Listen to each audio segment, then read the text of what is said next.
Metroidvanias. They're still making those, huh? Well, God bless them. This time I've assembled a batch of mostly new titles to showcase the bleeding edge of ripping off 30-year-old games.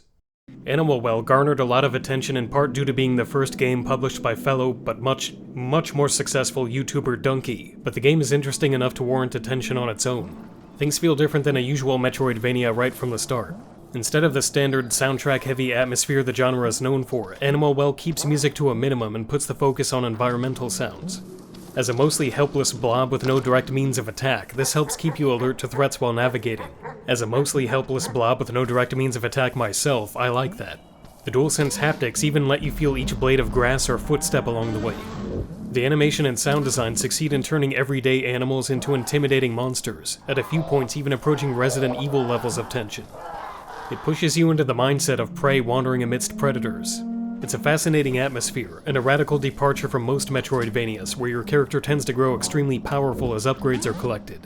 Instead of freely roaming around lasering everything in sight, you remain the gentle blob to the end. Most power-ups add extremely limited upgrades to your mobility. A slinky allows switches to be pressed from a distance, and the game crafts intricate stair gauntlets for it that require forethought and careful timing to resolve. Firecrackers are mostly for scaring off enemies, but can also be used to light darkened rooms or wake unresponsive animals up. A bubble blower creates a single fleeting platform to stand on, which is a much stingier upgrade to platforming than the double jumps usually found in these games, but the variety of uses for it make it a more interesting power-up. Fans can blow it across a room, or it can float downward to create access to new ledges. A frisbee is mainly used for hitting switches, but it can also be bounced off a wall and ridden to cross long distances. I haven't seen a game integrate its inventory into platforming this inventively since Cave Story. The emphasis on creative problem-solving turns most rooms into self-contained puzzles, which have to be unraveled using your weird bag of junk. The feeling of progressing through the map faintly calls to mind games like the Talos Principle, where you're constantly challenged to think and apply a limited set of abilities to get through. The downside to this is that backtracking requires re-navigating a lot of complicated puzzle or platforming sections. For that reason and more, it's generally not as fun once you enter the late phases of the game. The map doesn't mark much of anything, and it's hard to tell if the borders between rooms are solid or if there's a path through. Pipes have to be used to reach a lot of areas, but the destinations aren't recorded on the map, so it's very hard to keep track of which ones lead where. Many are also one-way trips, leaving you to do a lot of tiresome backtracking when you take the wrong one. Dying will add a lot of repeated backtracking, with numerous one-hit kills sending you back to the last save point. There are literal dead ends where a wrong turn traps you without escape, or an enemy locks you into a corner. The lack of handholding leads to some great aha moments where you figure things out on your own, but some puzzles feel too vague. The inventory screen isn't very descriptive, so I had multiple false starts after finding circular objects that turned out not to be the circular object I needed. With few ability upgrades, most of the items you find are eggs that lead to small payoffs during the main quest.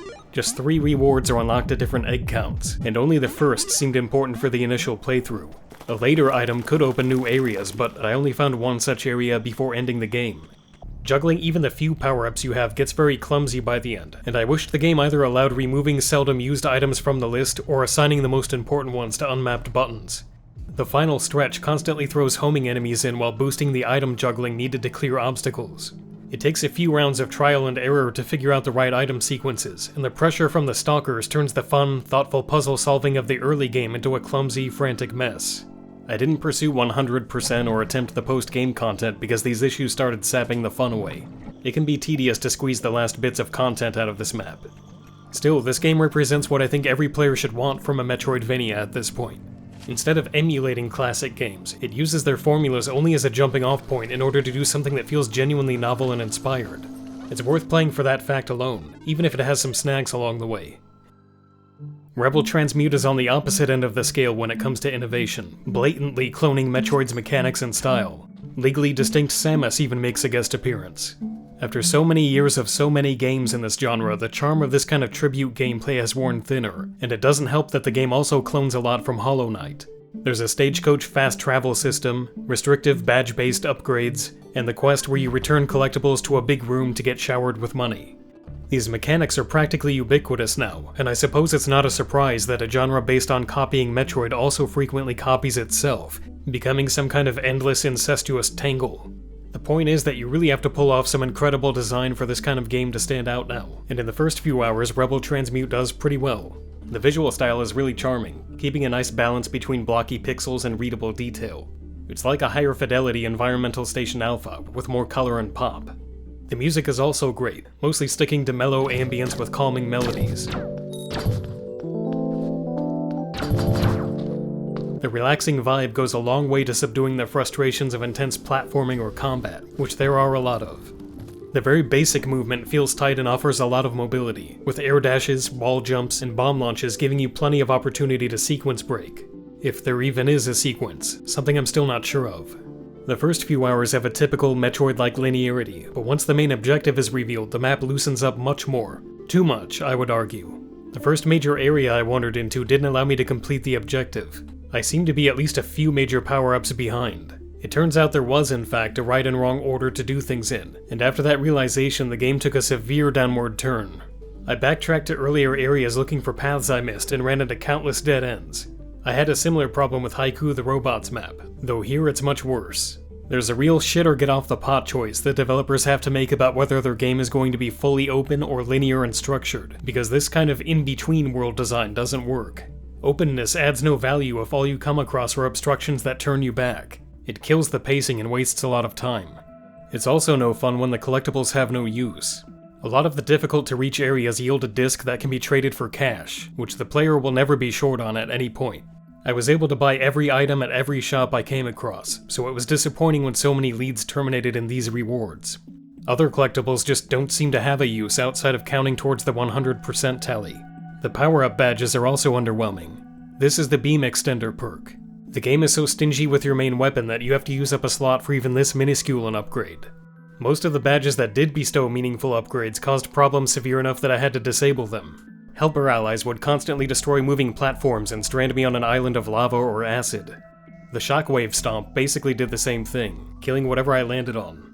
The Exploding Enemy badge was one of the best, but completely prevented platforming on bubbles from working.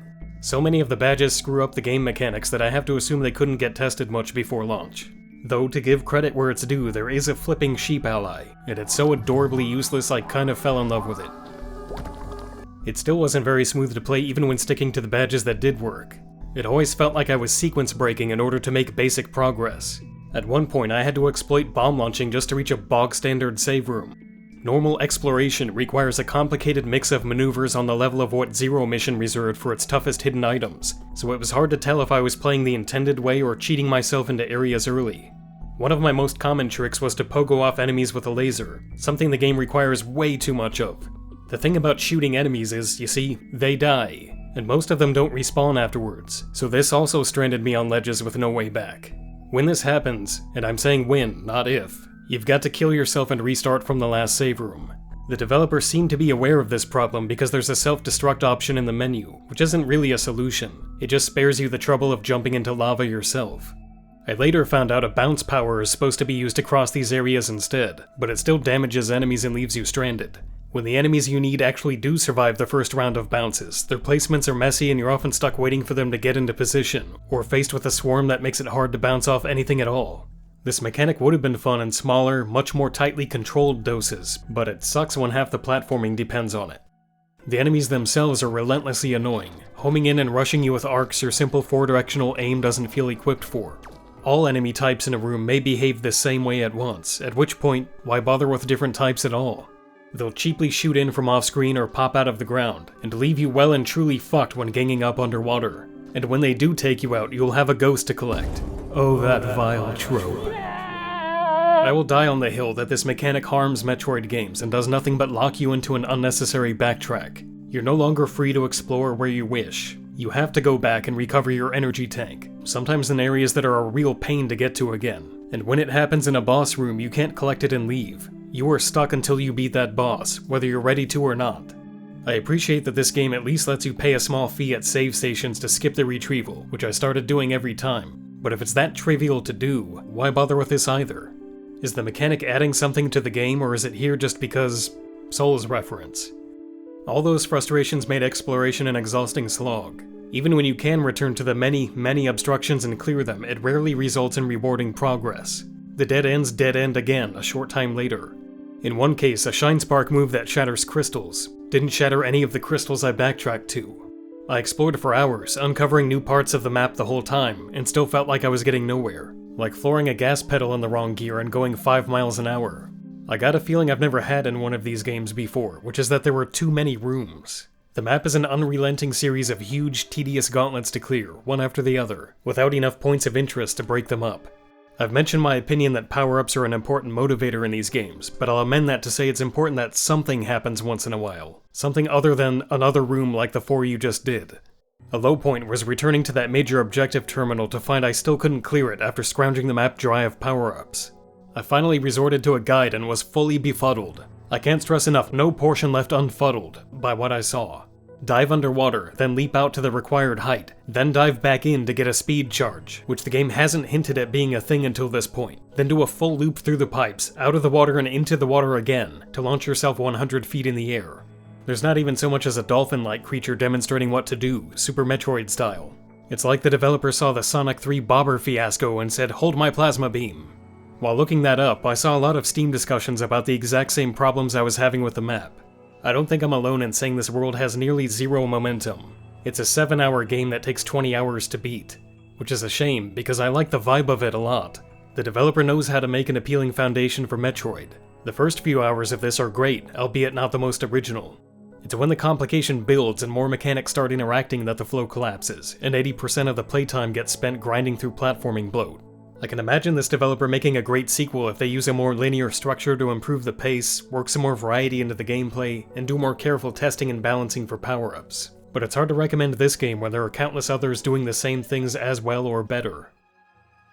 I found Ultros at a New Age herbal healing shop next to a bong. I bought both. Now I'm positive that wasn't weed in there. The game has a really striking psychedelic visual style with gorgeous animation.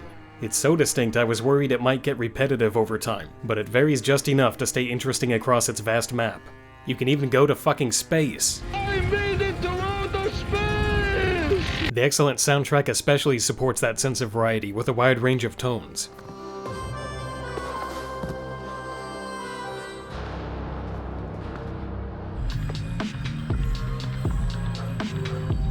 Ultros doesn't stand out just by being neat to look at. Everything about its gameplay is bizarre. The core mechanic starts slightly weird, with sword-based combat that expands through an upgrade tree. Instead of XP, you eat the remains of enemies to fill various gauges, then expend those nutrients to gain new abilities. The better and more diverse your attacks, the more nutrition you get. Where things go bonkers is the roguelike system that resets your abilities every time you defeat a boss. I thought roguelike elements didn't mix well with Metroid after a robot named Fight, mainly because the map you had been memorizing was wiped out after each death, but it works very differently here. Instead of losing progress with each reset, you actually gain it. The map stays the same. Every obstruction you've been noting and keeping track of in your brain is still relevant, and the major upgrades you've gotten remain within your Swiss Army-like device when you retrieve it on the next cycle. It's not hard to recover your sword and smaller upgrades after a reset. The main collectibles in this game are items that permanently lock an enhancement in place, so by the end you don't even have to worry about losing those. What makes this system interesting is that you can plant various seeds around the map and return to find them fully mature in the next cycle. There is at least as much farming in this game as 3 Nintendo Directs, which I appreciate because, you know, I'm something of a farmer myself. Avenge me! The most basic examples are trees that develop into platforms and mossy carpets that drop vines, but there's a surprising amount of depth to how they can be used. For example, the moss can also jam destroyed walls from reforming, keeping shortcuts open between cycles. Instead of a speed booster power-up, you plant fields of speed-boosting grass where you think you'll need it. You can block searchlights, jam machinery, or fill entire waterways with vines. Eventually, you can splice multiple plants together to exploit all their benefits at once, and that's literally just the surface. The mechanic is detailed enough to include a system of roots spreading underground, with your plants in one area spawning flowers in others that were dead before. This takes on a new importance in the later stages of the game. After your plants have served their purpose as platforming aids, they become vital relay points for a side quest. You basically have to wire the entire map to enable fast travel between save points, as well as achieve a few other goals, which tests your ability to use the seeds the game has provided to cover the world and plant life. It becomes a different and surprisingly addictive game when played this way. I spent at least 5 hours just on this. Ultros keeps revealing more layers, never running out of ideas in the 26 total hours I spent with it. It also does non-linearity well. You can go almost anywhere, provided you have the right plants. I ducked out of a boss fight to check the last few unexplored rooms first and ended up on a completely different side of the map, finishing a different boss. But the game keeps momentum and focus up thanks to the sheer amount of stuff to plant, fertilize, and backtrack to in every room. There is always a list of stuff to do. There are minor disappointments here and there. Some seeds are just too rare to factor into the game much, and with the cycle resets you often won't have the types you need for a given scenario. It would help a great deal if seeds were marked on the map so you could build up stock more easily. The rules about cycle resets are also unclear. At first it seemed entering a specific hub would initiate a reset only if I had broken a stasis pod, but a reset could spontaneously happen elsewhere. An apparently scripted sequence forced me into a reset before I had finished planting seeds for the next cycle. One reset happened on a cycle where I hadn't broken any pods yet. The uncertainty can be annoying given how important it is to prepare seeds before each reset, but ultimately the surprises just became part of the ride. The one serious problem is that the game is buggy. Not consistently buggy, but enough that specific parts felt unplayable. Room transitions can glitch or outright freeze.